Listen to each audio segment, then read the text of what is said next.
Hello, everybody, and welcome to the True Hope Cast podcast, where we take a deep dive into mental health's many physiological and psychological aspects. This is the show for you if you're looking for motivation, inspiration, knowledge, and solutions, and that's what we are all about here at True Hope Canada. And True Hope Canada is a mind and body based supplement company dedicated first and foremost to promoting brain and body health through non-invasive nutritional means. For more information about us, you can visit truehopecanada.com. Today, I welcome Michelle Reittinger to the podcast. Now, Michelle has been on the podcast before, but she was diagnosed with bipolar in 1998. She spent the next 12 years on a roller coaster of manic and depressive episodes with therapists, doctors, psychotropic medications, hospitalizations, and suicide attempts. Finally, she found a therapist that would try an unconventional approach, and through EMPower Plus and Truehope, she was able to completely turn her life around. Now, Michelle helps support people with bipolar disorder to learn to live a healthy, balanced, and productive life. Today on this podcast, we're going to be talking about her brand new, amazing book, The Upside of Bipolar: 7 Steps to Heal Your Disorder. Enjoy the show. Okay, Michelle, hi, welcome back to True Hope Cast. How are you? What is going well? I'm doing fantastic. I'm so excited to have this conversation today. I've really been looking forward to it. Yeah, me too. It's going to be. We were just talking off air about how this is going to be such a informative, inspirational conversation around your work around EMPower Plus and around bipolar disorder. So you've been on the show before, back on episode 116. I'm pretty sure we were talking about your recovery with True Hope with your disorder of bipolar. So I'm going to leave a link in the description for anyone who wants to jump into that to get a little bit more in depth. But we're going to be talking more specifically today about your brand new book that's available, The Upside of Bipolar: 7 Steps to Heal Your Disorder. We're actually going to be doing a very special giveaway for that book, for a bottle of EMPower Plus and a bottle of free Minos. You'll get more details about that at the end of the show. But for those individuals that didn't watch that first episode or don't know who you are, would you mind just giving a little bit of an introduction about who you are and what it is that you do? Certainly. I was diagnosed with bipolar back in 1998, 1 month before graduating from college. And when I was diagnosed initially, I was told that bipolar was a chemical imbalance, that I would have it for the rest of my life, that if I would work with the doctors, they'd help me find the right medications to help manage my disorder. And I took my doctors at their word. I had no reason to disbelieve what they were telling me. And for the next decade, I actively went to every psychiatric appointment I took every medication I was given. At one point, I was on 7 different medications, and I just kept getting worse. Some medications gave me a little bit of relief, but the symptoms were never gone. And my life was deteriorating really rapidly. And I had a massive breakdown in 1998 or 2008, 10 years after my initial diagnosis, where I was hospitalized in 3 different hospitals and across 2 states. They did electroconvulsive therapy on me. I had my first full psychotic episode, which changed my diagnosis from bipolar 2 to bipolar 1. And I made multiple attempts on my life. And I genuinely believed at that point that everybody would be better off if I were gone. I had 3 children, young children, and I believed that they'd be better off if they had a different mom. I thought my husband deserved a better wife. I just felt hopeless. I didn't feel like there was any hope for ever having any kind of quality of life anymore at that point. And I had an experience one day that I outline in the book that changed things for me. I was watching my children play, and I had this really clear realization that if I ever successfully ended my life, that it would ruin my little girl's life particularly. She was 4, and she would believe it was her fault. And from that point on, I fully committed myself to surviving. I knew, even though I didn't believe my life had value, I knew hers did. And I wanted to live for her. And even if all I could do was suffer through my life, I would do it so that she would have a chance at life. And about a year after that was when I first discovered True Hope. And the first year after that commitment that I made, I was hanging on by my fingernails. I ended up hospitalized one more time. It was just like trying to survive every day. It was exhausting. And then a friend of mine told me about True Hope. And my doctor at that point had been treating me for over 8 years. And he was as desperate to find something to help me as I was. And so when I brought this information to him, he considered it. He looked at it and told me that we had nothing to lose. Nothing else was working. And so he was willing to give me the go ahead to try it. And when I first started, transitioning from medication to micronutrients, I didn't understand really what I was doing. I thought I was trading two things that were the same. Um, because I still believed what I'd been told about like uh, bipolar being incurable, bipolar being, like diabetes and medication like insulin. And so I kind of thought that the medication wasn't working, so let's try the micronutrients is what I was thinking. But over the following 6 months or so, as my brain began to heal and as I finally came out of the fog of the medication, I remember one day waking up feeling like it was the first time I was fully awake in over a decade. And from that point on, I gradually over the next decade found additional tools and resources that helped me to uncover, the things that were actually driving the symptoms. And I eventually got to a point of full healing. Like I completely recovered from all the bipolar symptoms. And I wanted to share what I had learned with other people. And so I started my blog, I started a podcast. But as I was doing those things, I started doing more and more research and realized that it was actually possible to heal. Like I thought maybe mine was a fluke. I thought maybe I had, a lot of people will say you must have been misdiagnosed. And I thought maybe I was misdiagnosed. But as I did more research and started uncovering all of the research underpinning each of the tools and resources I had used to recover, I realized that it's not a fluke. What I experienced was not a fluke. It wasn't, a misdiagnosis. This was scientifically based. It was an integrated method for healing. And the first step of it was getting the medication out of my system, getting it out of my mind so that my brain had a chance to heal. And Truehope was the pivot point for me on that. Wow. Well, it's quite the story, and I've heard it before, and it's still just like quite remarkable. There's a bunch of places I want to go, but I just want to start in regards to that mentality switch that you had, that commitment that you had when you were with your kids, and you were thinking about what it would be like for them to not have their mother around, and that was ended up being a motivation. Can you just tell us a little bit more about that? That as a mentality change, because I mean, this is a very, let's say, extreme example of really needing a motivator to get you through something significant. Yeah. And I feel like that helps a lot of people. Finding that helps a lot of people if they wanted to make a change, whether they wanted to like lose weight or exercise more or eat better food. Like they have to find something outside of them that's going to get them through those moments where they absolutely want to, take a dip in their program. So can you tell us a little bit more about that, like that kind of that moment and that mentality change, and like what that got you through that next year that actually found you in that position to, learn about Truehope and take that path? Yeah, absolutely. I think you have to start with the despair that led to the belief that it would be better off if I was gone. One of the challenges that we have with these diagnoses, I don't really like the diagnosis of bipolar anymore. I think that we're doing people a huge disservice by giving them a diagnosis of bipolar disorder, ADHD, major depressive disorder, because all we're doing is identifying a cluster of symptoms. And by telling them you have a disorder, quote unquote disorder, you believe you've been given an explanation. You believe that an explanation, an underlying issue has been identified. And if you are told that you're going to have this for the rest of your life, if you believe that this is the way your life is, it is a very despairing way to exist. Yeah. And there's no hope in it. As I got worse and worse and worse, after each of my children were born, I deteriorated more rapidly each time. And so after my youngest at the time, I had another child afterwards, but my boy at the time was 2 years old. And after he was born, I could not recover. I was so severely depressed, I couldn't function.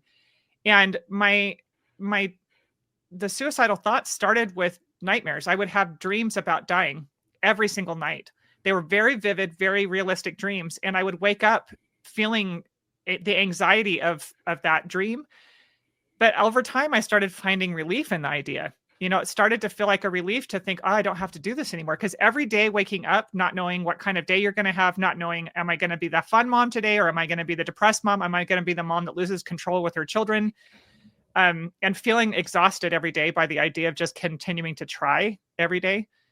I started finding relief in the idea of not being here anymore, not having to do it anymore. And the same thing with my kids. Like, I was seeing the damage that I was doing to my children. I was seeing the damage I was doing to my marriage. And it was so easy for my mind to convince me that everybody would be better off if I was gone. And so it's very difficult for people to want to keep trying when they don't believe there's any hope for it changing. And when I was watching my kids play, I actually tell this story in detail in my book because it was such a pivotal experience for me. And I remember it very clearly. Watching my kids playing and realizing I would ruin my daughter's life if I did that. They mattered more to me than my own life did. That's why it was easy for my brain to convince me that they'd be better off, because I wanted to do what was best for them. And having something to keep trying for was what kept me going. And it's interesting. I coach people through the healing process on a regular basis. And that's the very first thing that I talk to them about is, what is the reason that you're doing this? Why do you want to get better? And it's important to get that clear in your mind so that you have a reason to keep trying, because healing is not an easy journey. It is so worth it. I'm grateful every day to be alive. I'm grateful that I wasn't successful in those attempts, and I'm thankful that I didn't give up. But at that time, it was really hard to keep moving forward. And so having a reason to try, having a reason to keep moving forward was critical to the success of, to continue motivating me to move forward on that healing journey. Amazing. Wonderful. Thanks for sharing that. Yeah, it's interesting that we've kind of been programmed and designed within medicine that, you get this diagnosis and that's it. Like, it's very different. Say, for example, I break my leg and there's an x-ray. I can see my leg is broken. That's the diagnosis. And there's a treatment plan. But when it comes to a cluster of symptoms, checking boxes that then fulfills a diagnostic criteria, there's a whole fascinating history in regards to and you actually talk about it in your book as well, in regards to the mass increase in psychiatric diagnosis with medicines, and it's very, very contentious, and I'm highly skeptical of it for sure myself personally. But as you say, like, if you do give somebody that, let's call it a sentence, and the only thing you can do is manage it with medications. I know a few people with bipolar disorder, and they all started on one medication and it ends up being 7 or even more, because you're obviously dealing with side effects of medications, and there's another drug for this and that. And there's absolutely no science or research that shows like 2 or more of these drugs together, what that does to the human body. So it really is this kind of guessing game when it comes to that patient doctor practice. And I want to ask you about your doctor, because what did you actually give him that encouraged him to consider an alternative to pharmaceuticals? Because you said that you'd already been working with him for 8 years. Yeah. And I'm sure for him as a doctor, like somebody who got into the profession to heal people, to get people out of their door rather than consistently coming in, and he was not seeing obviously any improvement. And I think just as a good human being, that would be quite demoralizing. So what did you actually give him to look down this alternative route? I gave him I went into the Truehope website and printed off all the physician information that I could find, the studies and everything. Cause I would not have, I'm very grateful that he looked at it and that he agreed that it was an option, a viable option for me to try, because I don't think I would have tried it otherwise. I was so scared at that point of my symptoms. I was scared of the suffering, I was scared of what was happening. And that's one of the things that I think prevents people from seeking healing, is the fear. Mm-hmm. These symptoms are so damaging. They're damaging to us emotionally. They're damaging to other people. I used to describe it to somebody, saying each time I started experiencing what I call mood cycles, it felt like holding on for dear life on a horrible roller coaster and then surveying the damage afterwards. It was just, I didn't feel like I had any control. And so when people are experiencing these irrational states of mind, the compulsive behaviors that come along with it, there's fear associated with, what if I'm wrong? What if this doesn't work? Yep. But I had gotten to a point, and I think that this was where my doctor was too, where nothing else was working. like we had tried everything. We'd exhausted all the medications at that point. I had a huge box of sample medications at one point because my doctor just started throwing everything at me. And he would give me a sample and I'd try it for a couple months and it wouldn't work. And, and it'd go in the box. And then I'd try another one and it wouldn't work. And I'd go in the box. And I didn't even understand at the time that a lot of the increase in the symptoms I was experiencing were like withdrawal symptoms from all these meds that I was going, because they don't titrate you off the meds. They say cut it in half for a few days and then stop taking it, and then you throw something else in there. And my brain was just fried by the time I was at the point in, 2009 and 2010 when I finally found True Hope. But, and my doctor even admitted to me, he was tremendously compassionate. He was a very compassionate doctor. I'd had a number of different psychiatrists. One of them I describe in the book was a German psychiatrist. She was my psychiatrist in Chicago, who she was like the quintessential psychiatrist. Like she reminded me very much of Freud. I walked in her office and she had one of those kind of duvet kind of couches that I thought she was going to have me lay down on. And she had zero bedside manner. She was very blunt, very kind of crisp, and she had this really thick German accent. And I trusted her because she seemed knowledgeable. But this doctor, he just was very compassionate. He was during my hospitalizations, the first 2 hospitalizations were at other hospitals with other doctors. And he was so infuriated when he found out what had been done to me when I was in those other hospitals, that he put he put in my notes in my file to prevent, doctors from prescribing certain medications in the future. He really cared about me. And I feel sad for people whose doctors are not open to exploring options that might be more beneficial to their patients because of the dogma of psychiatry that believes that, the only option is psychotropic drugs. And my doctor even admitted to me, a little while after I started titrating off the medications, that if I had brought that information to him a year ago, he may not have, or year previous, he may not have agreed. He may not have even looked at it because all of his training, in his medical training, had convinced him that the only valid option was psychotropic drugs, and then all of the continuing education was funded by pharmaceutical companies. And so there just wasn't any room to consider anything else. Yeah, and we've spoken about this so many times on the podcast in regards to the ability to patent a medication that's novel and make money off that, and that's what goes through these research processes. This is what gets the money. This is what big pharma throws at research, so they're able to make money. But when it comes to vitamins, minerals, antioxidants, these things that are found in the natural world, these things aren't profitable. So that's a whole other topic, whole other podcast. But fascinating, the fact that at the end of the day, like you were just trying kind of anything and trying these samples, and ironically, like that sounds like an incredibly unscientific way of going about anything. But you're in a desperate situation. At the end of the day, I've got a lot of compassion for your doctor, because he went to medical school. The only thing you can treat bipolar disorder with, and a lot of these other very serious psychological conditions, is pharmaceuticals. Where else would he possibly look? They're not taught obviously about vitamins and minerals and the nutritional deficiency component when it comes to a lot of psychological disorders. If you're not taught that by by these professors, you go to these schools, you go to these very well established institutions, it wouldn't even be a thought. So unless something comes across your desk, or you have an experience with a patient where you were just willing to try anything, it's a shame that we don't have minerals and vitamins as a first line, because they're so unbelievably safe. And then trying something, pharmaceuticals should be like last resort, considering the side effects that people experience and the big pharmacological changes that can happen with an individual. But again, that's another podcast topic. But I wonder about this doctor now. Like, are you still in touch with him? Has his practice changed from the experience he had with you?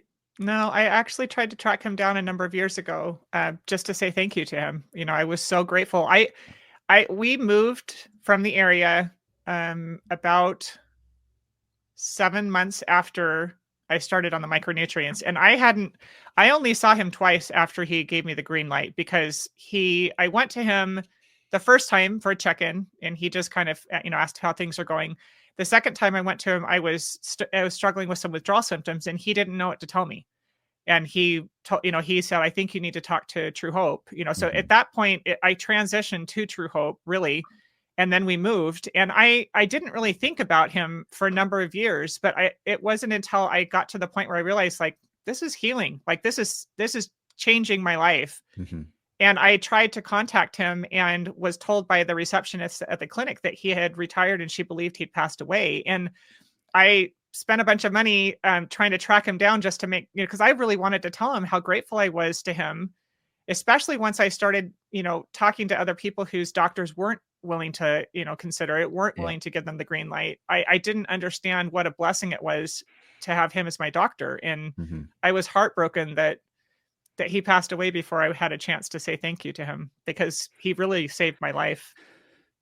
Yeah, remarkable. And I just wonder, like, before you found EMPower Plus and micronutrients, how much of your life was doctor's appointments and medications? Everything revolved around it. It was, when you get to this point, it does kind of become like diabetes, where, a diabetic is constantly checking their blood sugar, and, your day is kind of all taken up with the illness. Right. And so, it was ever present. It was like the thing that kind of ran my life. Medications, everything was around the medication, how I reacted to medications. If I was fatigued, I had to plan my life around, when I was awake for things, if that makes sense. Psychiatric appointments were, the interesting thing about it is you don't see the psychiatrist very often. When you first are, the first intake is the most you'll ever see your psychiatrist, unless you're hospitalized. And, you have like a 45-minute to an hour intake session, and you're supposed to tell them everything about your life in that time. And then they, confirm the diagnosis, or, I never had anybody question the diagnosis. I had a bunch of different psychiatrists because I moved several times over those years. Everybody confirmed the diagnosis. I just went in and told them my history, and they would say, oh yeah, you got bipolar. It was bipolar 2 initially. And then you go in for med checks, and the med checks are, 15, maybe 30 minutes, but you're not going in to do anything other than check how the medication is working. And I remember at one point I would go to, therapy appointments. I hated therapy for the first 10 years. I tried to go to therapy, but what I was being told therapy was learning how to cope, learning coping mechanisms for the symptoms. And it didn't ever help me. Nothing I did ever impacted my ability to cope with what I was suffering with. And I didn't know until years later it was because my brain wasn't functioning in a healthy way. The medications had caused a chemical imbalance in my brain. And that's another thing that I'll just mention here. I hate when doctors will say somebody's not med compliant. Our brains don't feel right on the medications. They don't. They never do. It doesn't matter. Even people that say they get relief from the medications know that their brains aren't working normally, Yeah. And so there's a reason that a lot of people go off the medications, because your brain doesn't feel right. Yeah. I can imagine that once you've been inside your own brain with this type of a disorder and experiencing those types of symptoms, and then you go on a medication, I feel like any change is some sort of relief at some level. No.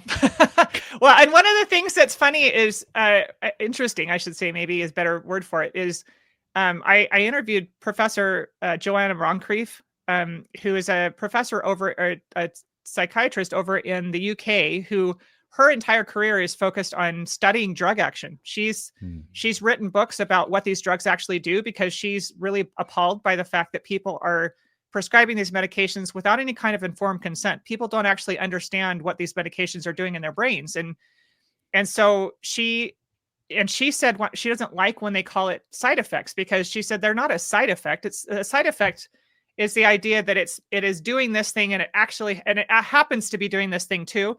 She said it's not a side effect. That is what the drug is doing. And so she said the idea of a side effect gives undue credit to what the drug is supposedly doing. She doesn't like calling them antidepressants. She doesn't like calling them antipsychotics because it lends credibility to the medication that it doesn't deserve. Interesting, yeah, because it's those side effects are just other known mechanisms of this drug. Yeah, it's what the drug is doing to you. So when somebody has sexual dysfunction, or when they're gaining a lot of weight, or they're saying it's a side effect, that is not a side effect. That's what the drug is doing to your body. Yeah, it's wild. It's yeah, I mean this whole like chemical imbalance theory, and then you're just going into your psychiatrist for these medication kind of checkups. Yeah, if you're not having the conversations that are a little bit deeper and certainly a lot more meaningful than a 10-15 minute conversation, how are you ever really going to kind of get to the bottom about the experience that somebody may or may not be having on these meds, off these meds? It sounds so complex and complicated, and I think that there's disservice all over the place. And I'd love to be able to reference that doctor from the UK, so I'll make sure I get that and put that into the show notes for other people, because I think a lot of people are very passionate about this topic, and just the idea that that we're calling these side effects. It's a very interesting, different way of thinking about these things. And like I guess a lot of patients are not being told exactly how this product is going to affect them. Yeah, she's written some really great books. This one that I've got right here is called A Straight Talking Introduction to Psychiatric Drugs: The Truth About How They Work and How to Come Off Them. And that was a really eye-opening book for me, because it was the first time that I'd read something that actually told me what the drugs were doing. It was so informative. I wish that I'd had it before I took psych meds, because then I would have understood better what was actually happening in my brain. We are convinced that these medications are normalizing our brain. They're not normalizing our brain. And the whole paradigm of this diagnosis, the idea that bipolar disorder is a chemical imbalance, it effectively ends the curiosity about what the underlying source of the symptoms actually is. And that's the problem itself. That is the issue, because these symptoms are serious, and they're a serious indication of distress. There's something going on. It's like having a fever. The way that we treat psychiatric diagnosis would be similar to somebody who's running a fever over and over again, and the fever is getting worse and worse. And so you finally go to the doctor and say, I don't know why I keep running these fevers, and you're running a really high fever. And they're like, oh, well, you've got fever disorder. We're going to put you on anti-inflammatories for the rest of your life, and that'll manage the fevers. That sounds ridiculous, but that's what we're doing with psychiatric diagnoses. We're not having any curiosity about what is actually causing the brain to act this way, and we call it a disorder. So we think that there's something wrong, meaning the brain is malfunctioning in some way, when in fact, often that is the brain's doing its job and we're not listening to it. Beautifully said. Yeah, I don't think anyone would be able to convince me that bipolar disorder or schizophrenia are pharmaceutical deficiency disorders, and you just need drugs to be able to fix that. Like that doesn't make any sense to me. But for a lot of people, it does, because people have things wrong with them, and they go to the doctor and they get a pill. Like that's the process. That's what we've literally been programmed to believe. And unless you go through something like you've gone through, and you are then transformed, you're remotivated, and you're angry, and you're inspired to learn more and read alternative perspectives. And there are phenomenal scientists and researchers out there that have done the work, have done the homework, or asking the questions. But it's so unbelievably impossible to kind of break through that pharmacological model that's so influential within every medical establishment across the planet. It's a very, very big thing. But that's why we have these conversations, and that's why you write amazing books, and you have this blog, and you have this, because we have to spread the word, and it's a calling, and it's a gift to be able to do so. But I'd like to just switch up a second, because as I was reading through your book and the chapter where you talk about Truehope and your experience there, I wondered what your partner's experience was during your struggles and during your awakening. I wonder if you wouldn't mind touching on that a little bit, because you don't really hear about caregivers too much, and I think it's a very important place to avert some attention. Yeah, it's interesting. I learned a lot looking back. While I was going through it, when you're in crisis, you don't really think about anything. In fact, our system is set up to kind of foster self-centeredness in people who are struggling with mental health challenges. And I'm not saying that to be mean. It's just the reality. Yeah. My soul often rejected what I was being told. They would say, no, they just need to understand it's not your fault. And I think, well, maybe it's not my fault, but it's not my husband's fault. And it's definitely not my children's fault.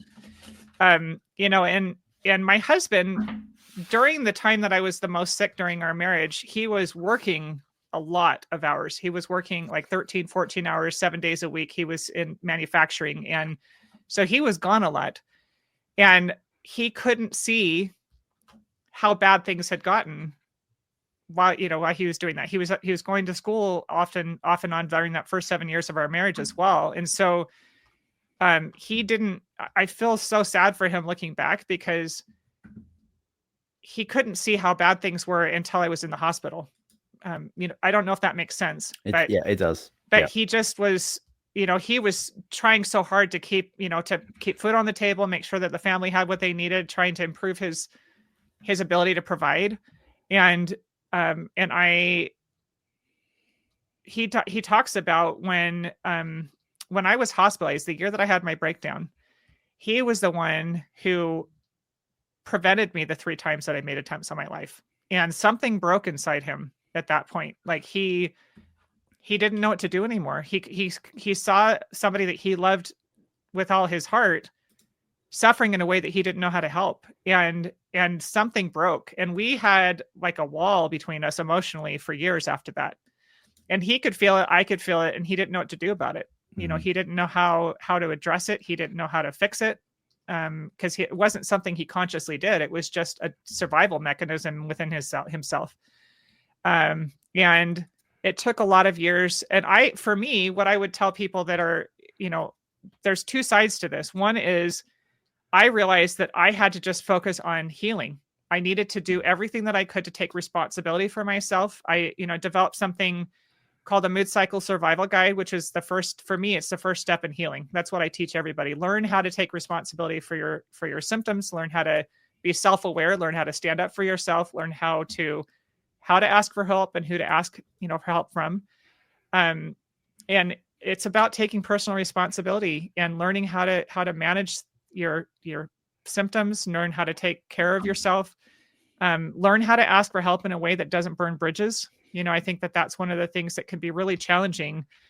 And part of the problem with all of it is when we're told that we don't have any control over this, when we're told that this is an illness that we have, it's a disorder that we have, a lot of times people kind of don't understand that they can have any ability to control it.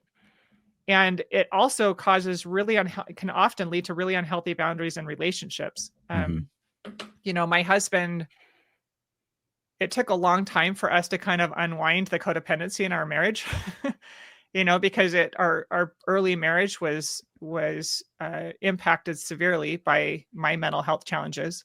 And we developed some really unhealthy dynamics in our relationship that had to be kind of worked through with a marriage therapist. And when I work with people in my program, I often invite them to have their, somebody, whoever their primary caregiver or partner or whoever it is, participate, because they need to know how to set healthy boundaries. They need to know what they can do to support and what's not their responsibility. I don't know if that makes sense, but it does. Yeah. Yeah. It's really hard because, like I said, the whole paradigm of treatment fosters self-centeredness in us, and that's not healthy. It's not healthy for us. It makes us feel like we don't have any ability to take care of ourselves. We can see the damage we're doing to other people, and it makes us feel terrible. Yeah. And then it's really hard on relationships. We burn bridges all the time in these situations because you don't know how to ask for help until you're in crisis. And when you're always in crisis, when you go to people, they get worn out, Yeah. I don't know if that makes sense, but it does. And it's an interesting perspective. That's kind of why I asked the question, because Yeah. I think that for a lot of people who may be listening, they are going to have people in their lives who are, suffering from something, and it's over time, it's without question going to change the dynamics. It's going to change how people communicate with each other. And yeah, I think that we have a massive lack of in schools of teaching kids how to communicate with each other to be able to do it better when they're adults. But if you throw in like a bombshell of like a bipolar disorder into one of those individuals, it makes it even more complex. It makes it even more complicated, and it requires a very significant skill set to be able to do that. And I'm aware of a lot of people like yourself who have gone through something and they have these amazing outlets like podcasts to be able to talk about it. But there's not enough, in my opinion, of people talking about the caregivers and what they've gone through and the challenges that they've been through and how they're able, because they obviously have their own mental health. They've got their own things going on, and it's really, really, really challenging. Like I find it really challenging when my wife's sick and I've got to take more of her like parental responsibility. Like that's difficult. It's part of my role, but sometimes that's where it's a challenge. So yeah, it's interesting, and it'd be great if we could hear more from individuals like your partner to be able to support other partners going through that with other people, because I think in your situation, maybe 5 times out of 10 partners would just leave somebody else. I've had people on the podcast before where their partners have just like left the door because it's too much for them. Well, and I told my husband, I asked him for years, like, why didn't you just leave me? 2008, that year was awful. Because not only were there the hospitalizations, 3 hospitalizations, multiple suicide attempts, but I was also like up and down all over the place. One day I'm in love with my husband and he's the best person ever. The next day I'm sure I have to leave him. He said that my personality completely changed. The way that I was behaving completely changed. And when I would ask him, in the years after that, like, why didn't you just leave? Like, I would not have blamed you if you left. I don't know if I could have handled it, had the roles been reversed. And he couldn't give me an answer. And it wasn't until like a year and a half ago when he finally agreed to be on my podcast that he was finally able to articulate, like, I didn't leave because I'd made a commitment and I wanted to keep my commitment, and I'm sad when partners actually do leave. It's sad for both sides of it. It's sad for both parties, but I want to say I am a huge advocate for healthy boundaries in these relationships. One thing that I have seen some people who advocate for the caregivers who, talk about taking on responsibility for their partner because they don't have any control and I think, no, like you have to have healthy boundaries or else you end up with 2 partners that are sick. Then both people's mental health is suffering, and that's not good for anybody. Yeah. Well, so he was on your podcast and you kind of spoke all about it. Yeah. It was very hard to get him to do it because he's a very, very private person. And he kept saying, I kept asking him, like, would you be willing to come on?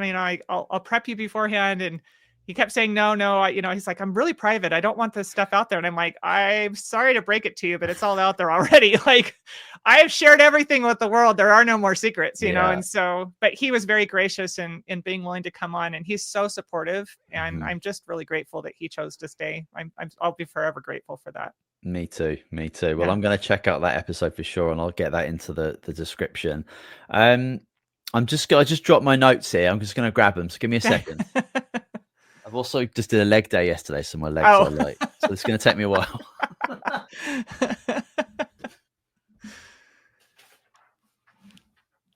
All right, I'm back, everyone. All right, hi. Yeah, that's wonderful. Thanks for sharing so much about your partner there. It's such an interesting journey, and I'm just so grateful that you had Peggy, you had your best friend who put you on towards Truehope. You had a very understanding, wonderful psychiatrist who, wherever he is, whatever's going on, I feel knows that was the right decision and that you're doing great.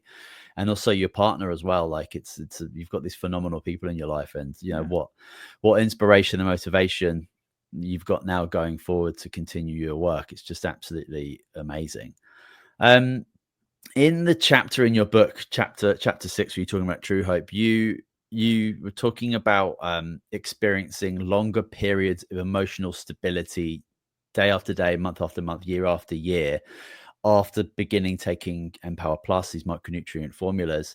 And I just wanted to get an idea of more in the beginning stages, like what does a day look like with just small periods of emotional stability against having those longer periods?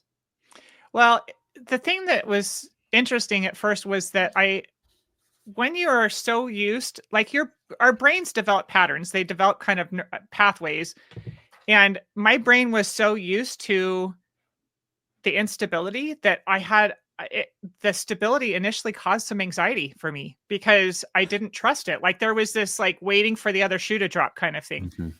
And um and so the stability was like I was really grateful for it, but anytime I would start to feel happy or feel good, I was like, "Oh my gosh, am I getting manic?" So it took a while for me to be comfortable with the stability.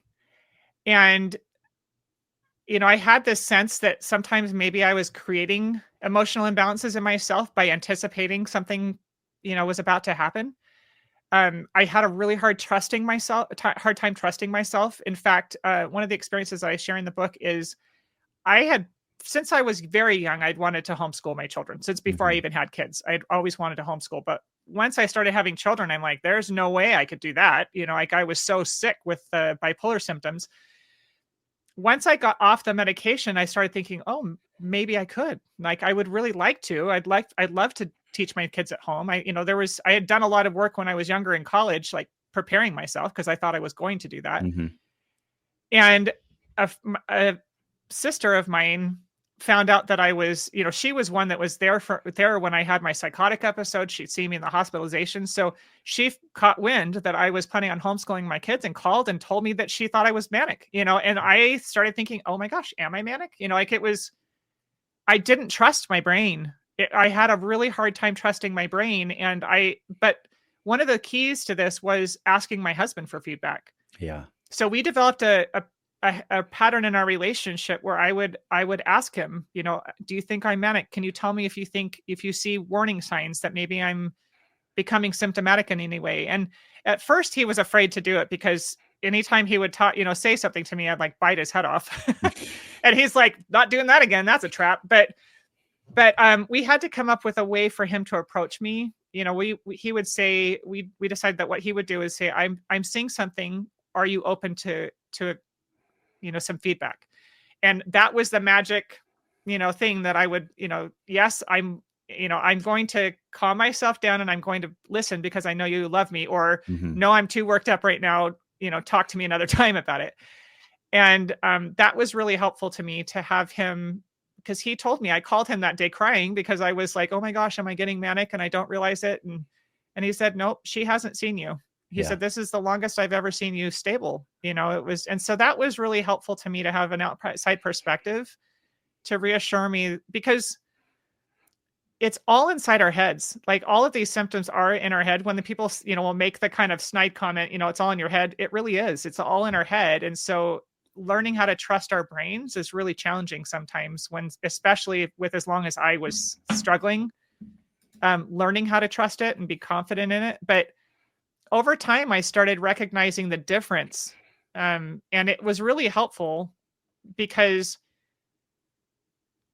the chemical version of my brain felt very different from when I had symptoms when I was off the medications. It felt very different. Hmm. So I started noticing the difference between hypomanic symptoms when I was medicated and hypomanic symptoms when I was unmedicated. And the reason why I even had them was because there was an underlying distress there in the first place, right?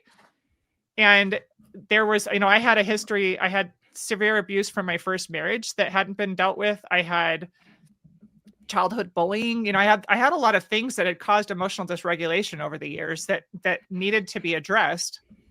And so once we got the medication out of the way, like True Hope really was the first step on that path. It was the first step towards healing because it got the medication out of the way so that I could actually start to address the issues that had caused this emotional dysregulation in my brain. Hmm.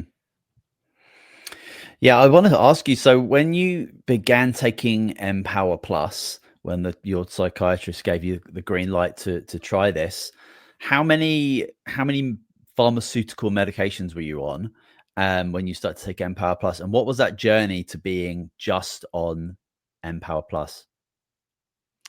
Well, okay, so there's something that I don't talk about. I'm going to talk about it a little bit briefly here.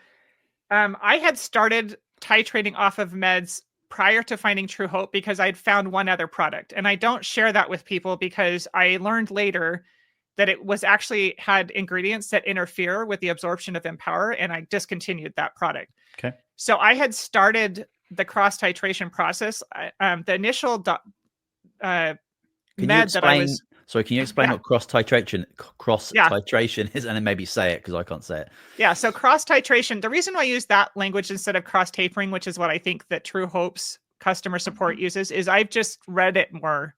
Mm-hmm. I've read it in other publications and that, and so it seemed to be more commonly used, and so that's why I use that language. But cross titration or cross tapering is when you are starting to take the Truehope products. And then as your brain starts to heal, you slowly, very slowly taper off of the medications. And I always caution people whenever I'm talking to them about the dangers of psychotropic drugs and that, do not go off of your medications on your own. Don't ever do it because it can be life-threatening. Like the withdrawal symptoms are so severe often for people that it can actually be life-threatening. And so I always tell people you need to work with an expert. You need to work with somebody who understands what this drug has done to your brain and how to safely withdraw from it so that you can get your brain the support it needs in the process of going through withdrawal. And people that go through my program, I always encourage them, I instruct them as how to utilize Truehope's customer support in the most effective way, and how to understand what's happening in their brain when they get over medicated or go through withdrawal and that. But when I first was going through that process, I had nobody to help me other than Truehope. And even my doctor didn't know what to tell me. Mm-hmm. One of the withdrawal symptoms that I had, or the over medication symptoms that I had that was so weird, was I could taste the medication in my mouth. And that was my last appointment with my doctor. I called him and I'm like, I need to see the doctor. And he had me in and I said, I can taste the medication in my mouth. And he's like, I don't know what to tell you. Like he'd never heard of that before. And I told him, I said, it's so potent in my mouth that it feels like I've sucked on the pill.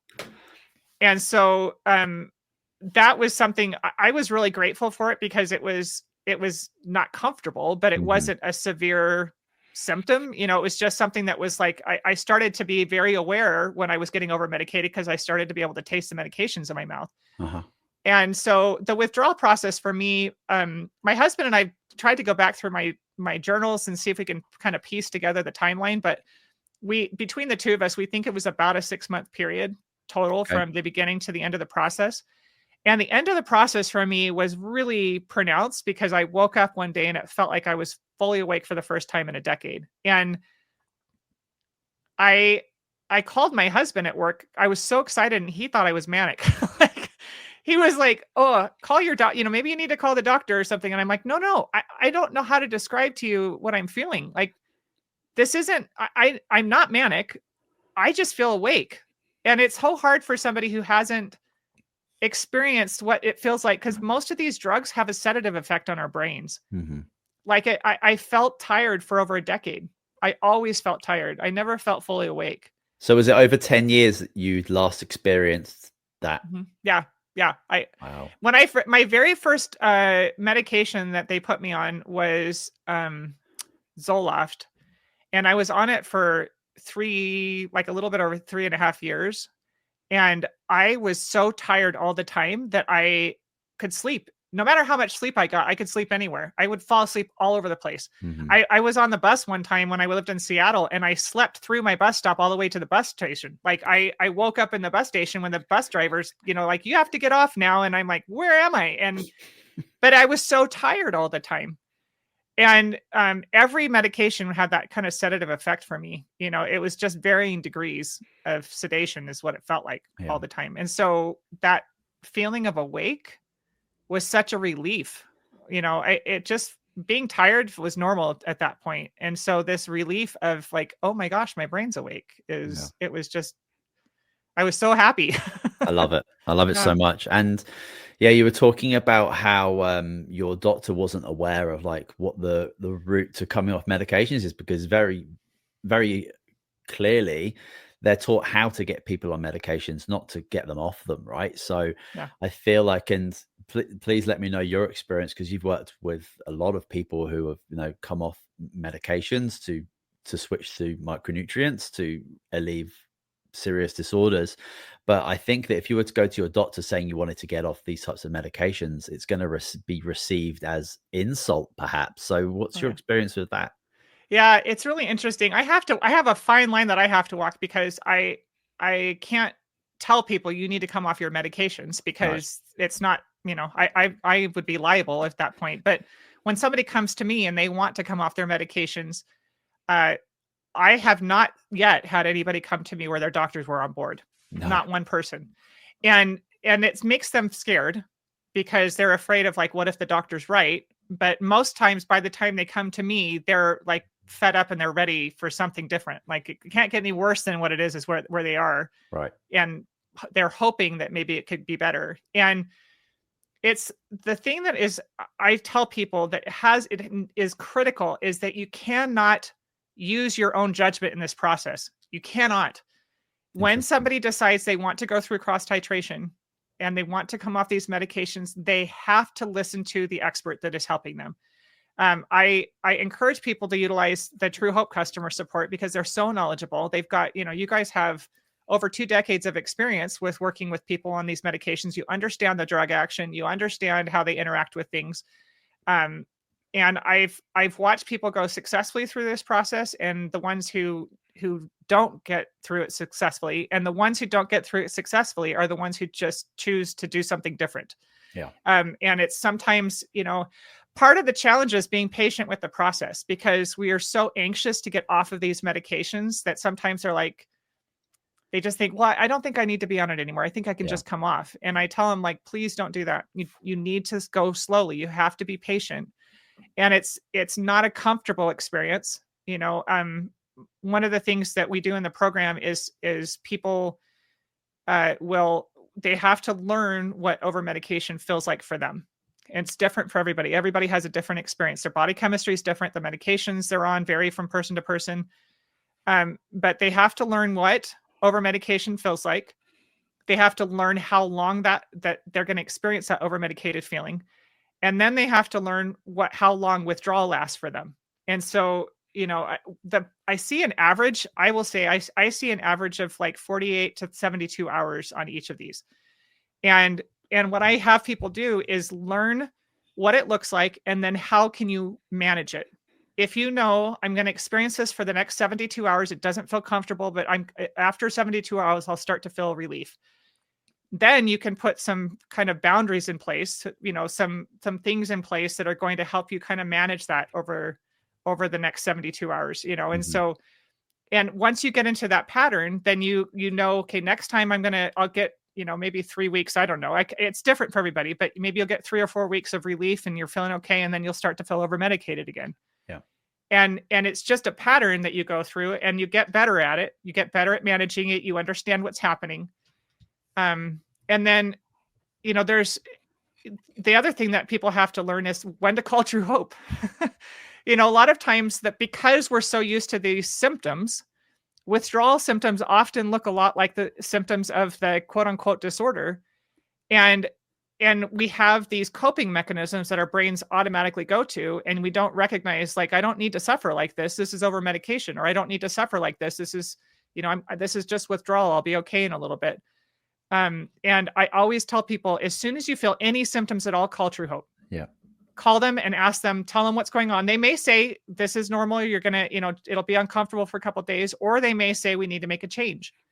But don't wait.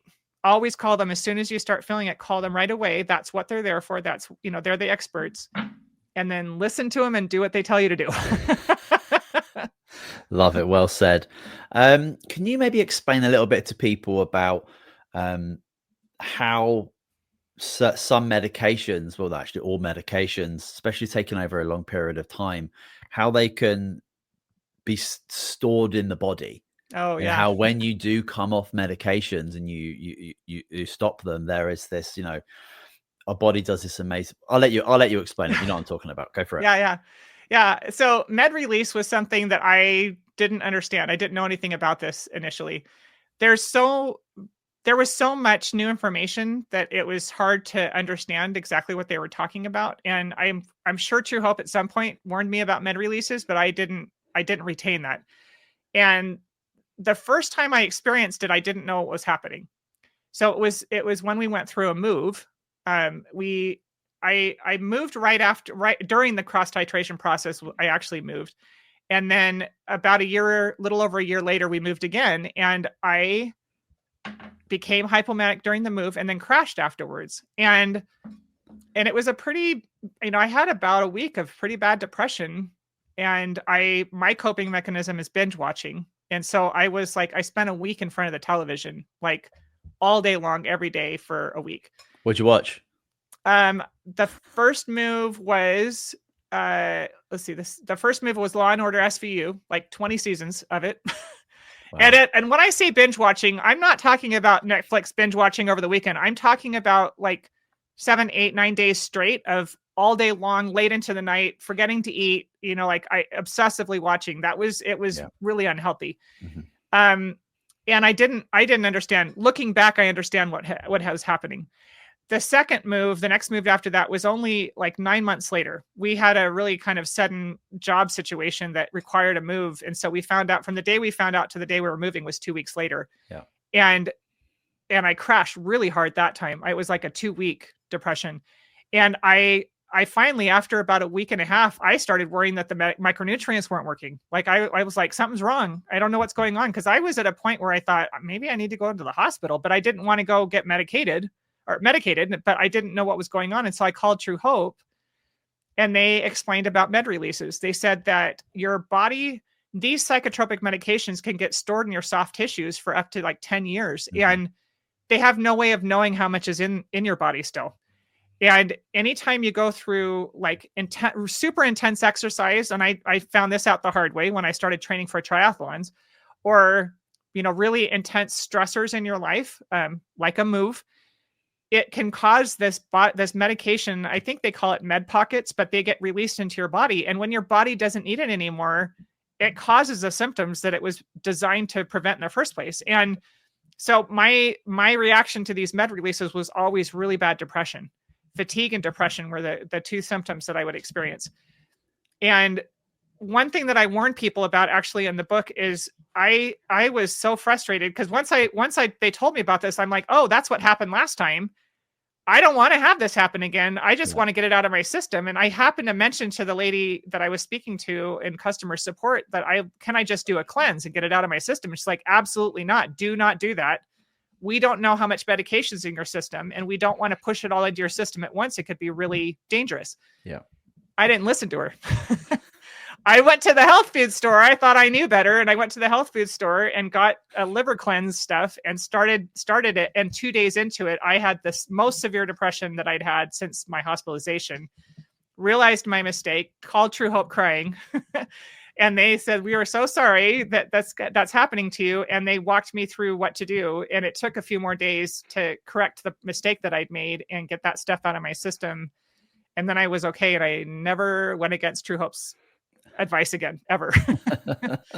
Yeah, it's I find it fascinating that the body can see these dangerous foreign entities as drugs coming in and wrapping it up in fat and storing it away to keep you protected. Yeah.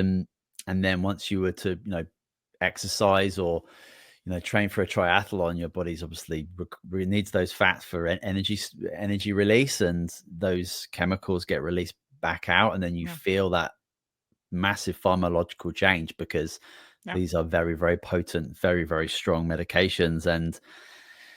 But it's also amazing that the body can recover from something like that. But it's so obviously important to be aware. And I recall reading your book that you've got a couple of disclaimers in there, and one of them is around those detoxes that people can be so they're super motivated, inspired to make these changes. They want it to happen right away. And you could go to a health food store and pick up numerous amounts of detoxes because you're so desperate to get that out of you because you want to become somebody new. But there is a process because these things are powerful. Yeah. Yeah, well said, well said. But I want to talk about what is a mood cycle survival guide. You mentioned that. You mentioned that in the show already. You mentioned it in the Yeah. book a bunch, Yeah. and you also said earlier today that it's one of the primary foundational things that people need to do. Yeah, it's my first step. It was the first thing that I started doing that actually was me taking responsibility for myself. This was before I found True Hope. And it actually ended up, I looking back, recognized how beneficial it was for me in the cross titration process and, in that whole thing, because I had started to become much more self-aware. So the mood cycle survival guide was something that I started developing for myself when I recognized nobody was coming to help me. I had to figure out how to help myself. This was after I had made that commitment that I was never going to allow myself to be in danger of suicidal action. And it was towards the end of that first year when I ended up hospitalized again, and I was so frustrated that I ended up in the hospital, and I was at home watching my kids play, and I had this thought: nobody's coming to save me. Mm. There's got to be a way to do this better. There has to be a way to manage this better. If I know that I'm going to experience these symptoms, how can I be more proactive about taking care of it? And so I developed this plan, and it developed over time. The first step in the plan is, who is your team? Who is your response team? When we're struggling with these kinds of things, you need help. But it's really important to identify who can help you, what their role is, and set healthy boundaries around that so that you don't burn all those bridges. You don't want to destroy relationships because you Mhm. don't know how to ask for help until you're in crisis. And so by identifying who your team is, who are the people who you can ask for help. And my number one on that team is actually True Hope customer support. On my mood cycle survival guide is True Hope customer support, because they're always the first call. Whenever I'm struggling, if I ever had symptoms, I would call True Hope first, because usually there's something that needs to be adjusted. But then, we got clear boundaries in my marriage. What things could my husband help me with, and what things weren't his responsibility? And so that's the first step in this process: is who's your team? Who can you ask for help, and what are the boundaries around that assistance? And then the second step in this guide is identifying what I call your early warning system. And this is where you start to become much more self-aware about what your symptoms are. What are your symptoms? What do they look like? And what are the triggers for symptoms? Because when we start making those correlations, we can start to, they're clues as to what's actually happening, what's going Mhm. on with you. And as I use in that part of the guide, I encourage people to use a mood tracking app, because oftentimes we just feel like victims to these things, especially things like anxiety. If you have an anxiety attack or something like that, it feels like you're having it, out of the blue. And oftentimes there are kind of precursors. If you start to pay attention, you start to recognize there are things that are happening before that let you know that kind of storm is coming. Yeah. So you can kind of prepare yourself. And then the third step in that guide is your, what I call the power priorities. And this came actually out of an experience that we had with an ice storm that came through when we lived in Ohio, where the power was knocked out for 5 days. We had no power at all. It was like horrible suffering. We were so cold, no hot food, no hot showers, no heat in our home. And some friends of ours invited us over to have something to eat at their house, and they had a generator. And we were in the heat. We got to have a warm shower and a warm meal. And we were asking them questions about their generator, because we're thinking we need to get a generator. And it was the first time that I understood, when you have a power generator, it does not power your whole house. You have to identify the power priorities within your home. What are the things that you really need? And then the rest of the power just waits until the power comes back on. Mhm. And that was for me a kind of a clue for how do I manage my emotional resources when I don't have as much to give. What a lot of times when people are struggling with depressive episodes, for example, I used to try to keep doing everything, and it felt like climbing a hill in a mudslide. The harder I tried to do everything, the worse it got, the further down I got. The same thing was kind of true on the other end. With when I would get hypomanic, I would start huge projects and get going on big things, and the things that mattered most would get neglected. And so this power priorities was me identifying what are the things that matter most, that need to be done no matter what. And then when the emotional resources are offline, those are the things that get the attention, and the rest of it has to wait until everything's back online. And then the fourth piece of that guide is how do you get things back online? How do you reboot your system and get yourself back to a healthy, balanced mental state? And I always have people start with this, make sure that they've got this in place even before they go through cross titration, because that is going to help them be more effective in cross titration. It helps them become much more self-aware.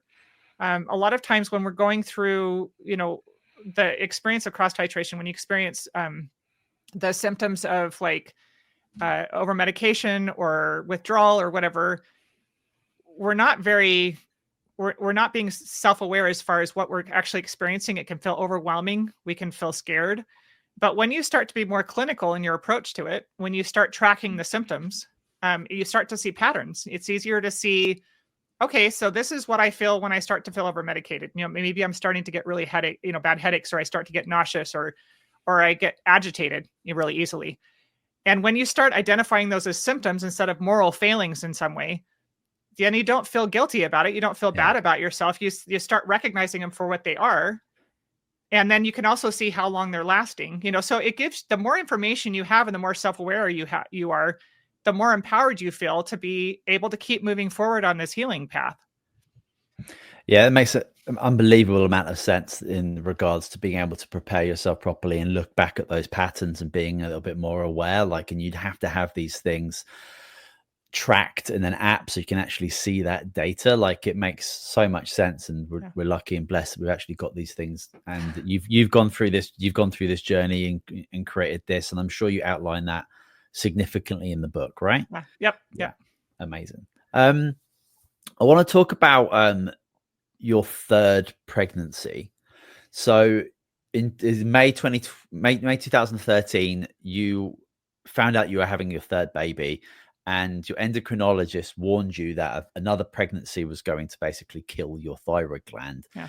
But you didn't believe that would happen. And I want to know why you believed that.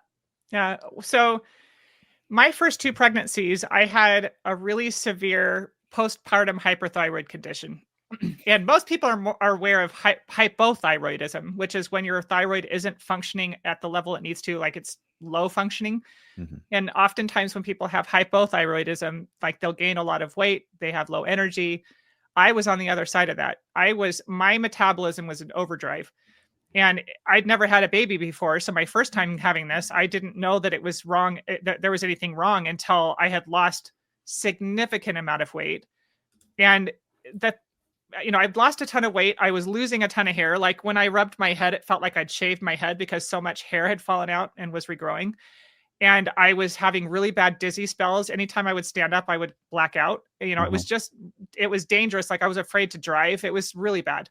My mom thought I was anorexic because I had lost so much weight. You could see my ribs, and I was eating all the time. Mm. So she was worried that I was developing an eating disorder and I couldn't get enough food in my body. And the second time it happened, it was even worse. And that was when they finally sent me to an endocrinologist, and they said, you have what's called postpartum hyperthyroidism. And I was told that if I had another baby, I would destroy my thyroid because it was getting progressively worse. Yeah. But I was convinced that it actually had something to do with the medication I was taking, because the onset of the symptoms correlated with when I started back onto the psychotropic drugs after my pregnancies. So both of my first two pregnancies, I was off medications, except with one exception. I had one antidepressant that I took all the way through, mm-hmm. but most of my medications were not safe for pregnancy. And so about 3 months after both of my children were born, I had the onset of pretty severe symptoms. And so they had me stop nursing and go back on the medications. And the onset of the symptoms correlated with the drug building up in my system. Yeah. And when I asked the doctor, this endocrinologist, about it, he's like, oh, absolutely not. Those are not even related. And I kept thinking in my head, they seem related. They seem correlated with each other. So when I had that third baby, I was very nervous because I thought, what if the doctor was right? What if I destroy my thyroid? Yeah. But something inside me told me, no, you're going to be okay. And not only did I not have a recurrence of the symptoms, I actually had to work really hard to lose the baby weight. I gained a lot of weight during that pregnancy. I gained about 70 pounds during that pregnancy. And I had to work really hard to lose the weight afterwards. And it was the first time that I'd had to work to lose weight, because it just fell off literally before. And this was the first time that I had a healthy pregnancy experience and postpartum experience. And I didn't have those severe onset of symptoms after my third pregnancy either. I didn't have like the depression. I didn't have the mood swings. I didn't have any of that. I was able to nurse my baby all the way through her first year. It was amazing. And just to be clear, that third amazing pregnancy, you were on EMPower Plus. Yeah. Yeah. In fact, I started on EMPower Plus in 2010, and I got pregnant with her in 2013. So I'd been off medications for about 3 years at that point. Well, what a testament to mothers to be out there in regards to micronutrients and the fact that pharmaceuticals during those times are significantly dangerous, not just during pregnancy, but afterwards as well. And the build up and the storage that we spoke about before as well. And I just want to mention in regards to like the thyroid issue, like EMPower Plus on its own is really amazing for like low grade thyroid issues because of its combinations of magnesium, selenium, inositol, iodine, vitamin C, B2, B3. But for anything a little bit more serious than that, we have an amazing nascent iodine product that you can take, as well as an inositol one as well. So, yeah, thyroid health is a big problem in regards to a lot of people suffering, especially women, those hormonal imbalances. So, yeah, not only does EMPower Plus is significantly powerful for your brain, but also like we have combinations of products that work wonderful for thyroid health as well. And we're just dealing with root cause issues, and the majority of them being significant chronic nutrient deficiencies, especially in the brain. And it's such a simple solution, but again, we've been programmed to think that drugs are the best and we should just all be taking wonderful drugs. Well, and the other thing that it caused me to start thinking about was the occurrence of what we call postpartum depression, the PPD. We give these poor mothers whose brains just need a little more support, medications, and we further dysregulate their brains, and it just breaks my heart for them because, it's the most logical thing in the world to recognize you're going through significant hormone change. Your body has just gone through significant stress, and you're going through sleeplessness. There's all of these stressors that require more help. Like your brain needs more help. And most women who are going through that are not getting the nutrition that they need. Right. So we already have a hard time getting the nutrition our bodies need. And then during that, anyone who's gone through that, understands we're sleep deprived, we're not eating healthy, there's all kinds of things going on, and our brains just aren't getting the support they need. And then we get depressed, and then they give us drugs. I'm no way comparing this example to pregnancy, but when I know I've got like a stressful week, or if I'm traveling, or something is going to happen in the future that I know my body's going to need to galvanize its resources, I increase my dosage of EMPower Plus in regards to make sure my body has got enough vitamins, it's got enough minerals, it's got the right antioxidants in the right combinations to be able to deal with that extra stress. And I couldn't think of anything more incredible and stressful than trying to grow another human being inside of another human being, and then having to get that human being out of that human being and then recover. Like, without question, the most key time to be able to be storing your body and getting your body used to that influx of good quality, proper nutrition, not just within the body, but in the brain as well. And most products, almost all of them, apart from ours, really, in regards to minerals being able to be absorbed through the blood-brain barrier and get into the brain, most products go through a 4-hour chelation process, meaning the minerals getting broken down to be absorbed. Ours goes through a 4-day process, and that's why we see the significant impacts on the brain in a very positive way. And that's why we've had 25 years of remarkable research and remarkable results. And we didn't really touch on it at the beginning when we were talking about how you were able to share all those research papers with your doctor. If somebody's listening to this in Canada and goes to TrueHope Canada to do exactly the same thing as you did, to print them off and send them to your doctor, you're going to find all of those papers on our website censored, because Health Canada deems it illegal for us to share truthful health information government funded research. It's absolutely mind blowing. But if you really did want to find those research papers, you could definitely find them somewhere. So don't let that stop you. But Simon, can I mention one other thing? Please. One of the things that a lot of, I think might be a question mark in people's minds is most women's doctors will prescribe prenatal vitamins for women. And they think, well, if vitamins were really, what the problem was, then wouldn't that mitigate it? But the problem is after 2010, there were 2 times when I tried alternative products. So there were twice when I had companies that people told me, oh, these are the best, vitamins on the market. They're so, they're so much more absorbable. Yeah. And I believed them. And at one point I even compared the backs of the containers, Truehope's, to this other product, and they looked very similar. And so both times I tried these other products, and I, within a very short period of time, started to feel symptoms coming back. And when I actually had Dr. Bonnie Kaplan on my podcast, and I've spoken with her. I've read her book. Her book is fantastic. If anybody if anybody's out there that wants to learn more about this, read The Better Brain. That was a life-changing book for me. But vitamins and minerals, our bodies have a really hard time absorbing them in pill form because that's not the natural source for us, right? And Truehope has done such a phenomenal job of figuring out how to make sure that the body can actually absorb the vitamins and minerals and get them into the system so that you're not just flushing it through your system. Mm-hmm. Most of the vitamins that we're being, as women are being prescribed by our doctors aren't effective. They just go right through our bodies. Yep.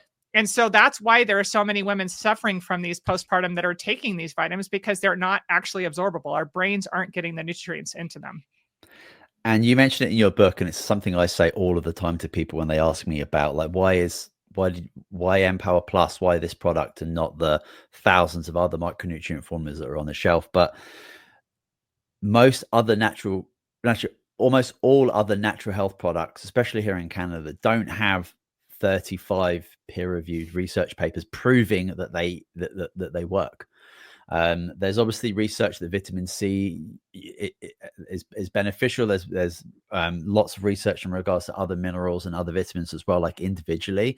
But as an actual product, the research is there. That's the proof. And I'm like, why would you choose anything else? Like, I don't really understand that. But I guess some people have to just like dive a little bit more in deep. And I know way too many people that buy their supplements from Costco and throwing their money down the toilet. Yeah, literally down the toilet. So yeah, it's interesting that that experience. And yeah, we have this unbelievable chelation technology that is like second to none. And what we're talking about is all based down to the product, the ingredients and what goes in here and how they're prepared and how they're stored. And yeah, you could look at this label and you could see, oh, like, this is very similar to this product and this product, but it's so much deeper in that. Like, I wish we could actually have maybe we need to get a QR code on there to explain the technology in regards to why it's different, but it certainly is. And yeah, the science is there that absolutely proves it. And you've written a book about the product, not exclusively about the product, but you have chapters in your book about it.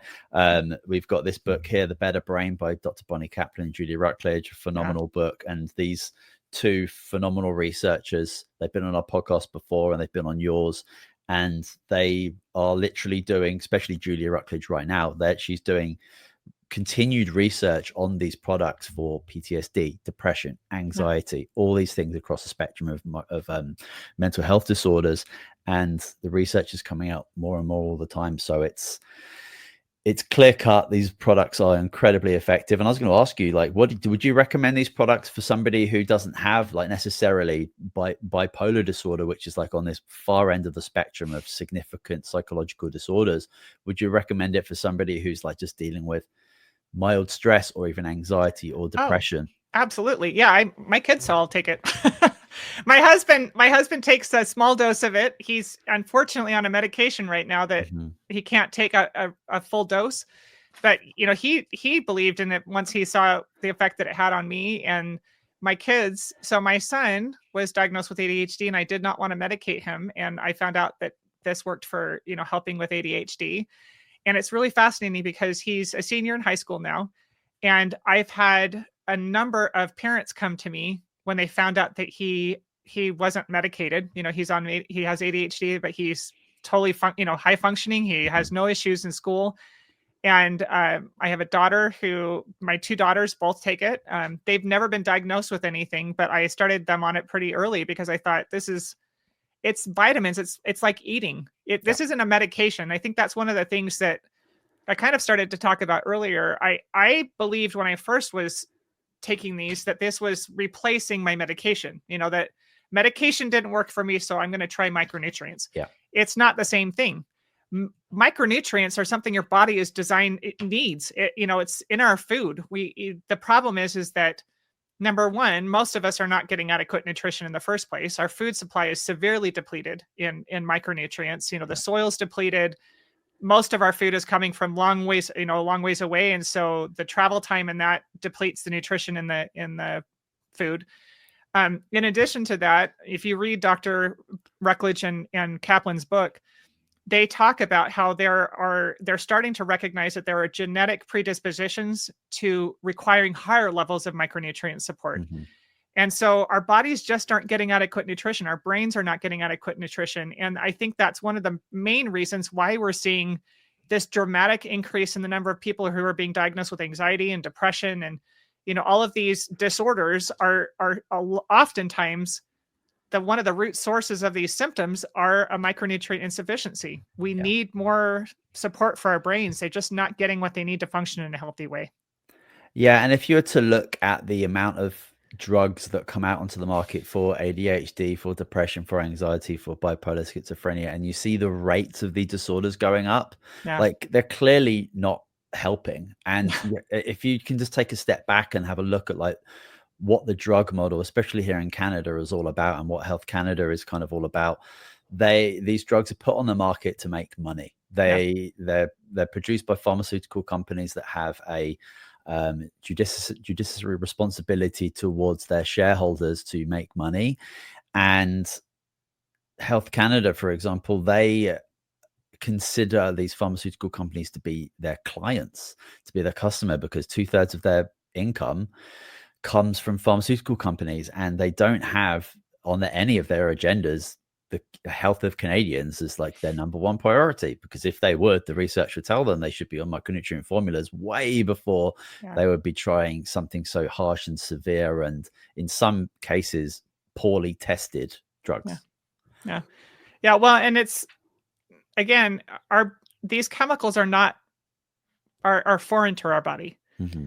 These medications are not natural to our bodies. They're not natural to the brain. They are not normalizing brain function. They are abnormalizing it. And so it's so critical to understand what's actually happening in your brain when you experience these symptoms. And when we add the micronutrients back in, when you give your brain what it actually needs, it levels everything back out. It makes it so that it is possible for your brain to function in a healthy way. And that was critical on my healing journey.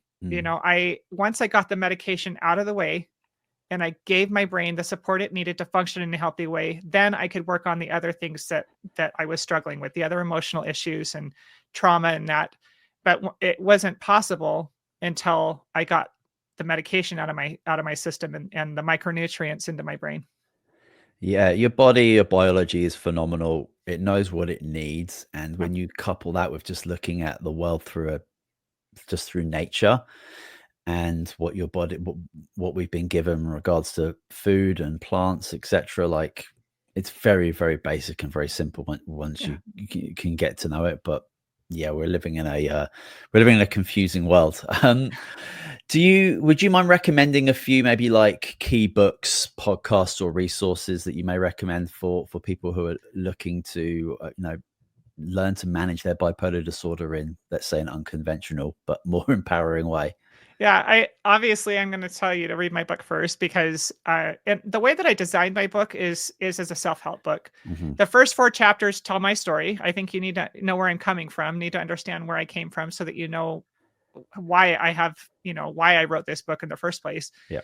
But then the next 7 chapters are steps. I teach you the tools that I utilize to go through the healing process, and and in a way that makes it accessible for other people, helps you to see how those tools might be able to be helpful to you. And then I would highly recommend the Anatomy of an Epidemic by Robert Whitaker. That was my red pill moment. As I gradually went through the healing process, I didn't know I was healing when I was healing. I thought I was learning how to manage my disorder better because I still believed, all the way up until probably about 2020, that I had bipolar and I would have it for the rest of my life, but I had just learned how to manage it better. And when I read his book, was when I realized I'd been lied to. It was when I started to understand the entire paradigm of the system was flawed. And I think that's one of the biggest problems we have in this system, is that everything is based on this idea that these are medical conditions that are being diagnosed. And so the entire paradigm is based on that idea that they're medical conditions that require medication. And so all the studies that back up everything are being done based on that belief. Mm-hmm. And once you pull back the curtain and understand the flaw, the system itself is flawed, then you can start to take more responsibility for yourself. You can start to have more, courage to make the choices that are going to help you find healing for yourself, rather than continuing to suffer under this delusion of the disease mindset model. I highly recommend Dr. Moncrief's book, A Straight Talking Introduction to Psychiatric Drugs, The Truth About How They Work and How to Come Off Them. That was really informative. It helps you understand how the drugs work in your system. It helps you understand withdrawal better, because you understand what the changes have been made, what changes are made by these drugs and what's going to happen when you come off of them. And then each of the chapters in my book there are books that I've read that bear out the research for each of the tools. And so each of the chapters in my book there's resources at the back of the book that you can go to that tell you each of the chapters, what books I utilized in my own research. And so if somebody wants to do deep dive, they can go in and read each of those books themselves and learn for themselves about the efficacy of each of the tools. Amazing. It sounds like the perfect guide for somebody who's really wanting to make that shift. And the more we can get that out to people, I think it's just incredibly inspiring. So thank you so much for sharing that. That's great. Some really great Absolutely. tools. Yeah, I'll make sure they're linked in so people can very easily navigate towards those books and those resources. But that's kind of it. That was amazing. An hour and a half, and that's just gone by so fast. And I missed out a bunch of questions I wanted to ask you. So maybe we'll have a little part 2 to this. But we mentioned at the top of the show, we're going to be doing a giveaway for your book, as well as a bottle of EMPower Plus and a bottle of Free Minnows, all packed together. So you can head over to our Instagram page, which is at Truehope Canada. And I'll put a link in the description for that as well. And there'll be very simple, easy giveaway instructions there to connect with myself at Truehope and connect with Michelle as well. So head over to that for that. But other than that, Michelle, do you want to just let people know where they can connect with you as the best place for them to learn more? Yeah, absolutely. My website and all of my social media handles are The Upside of Bipolar. So my website is theupsideofbipolar.com. And on social media, you can find me at The Upside of Bipolar. And I love to hear from people. I love to interact with people. So I'd love for people to reach out to me. Perfect. Well, I'm sure they're going to do that. And again, I'm going to make sure all those links are easily available in the show notes for people to do that. But Michelle, I've been so pumped about this all week to be able to do the show with you. We're going to get this out real soon. Thank you so much again for coming on the show and sharing about your history, your story. And it's super interesting because it resonates so much with the birth of Truehope, born out of absolute tragedy.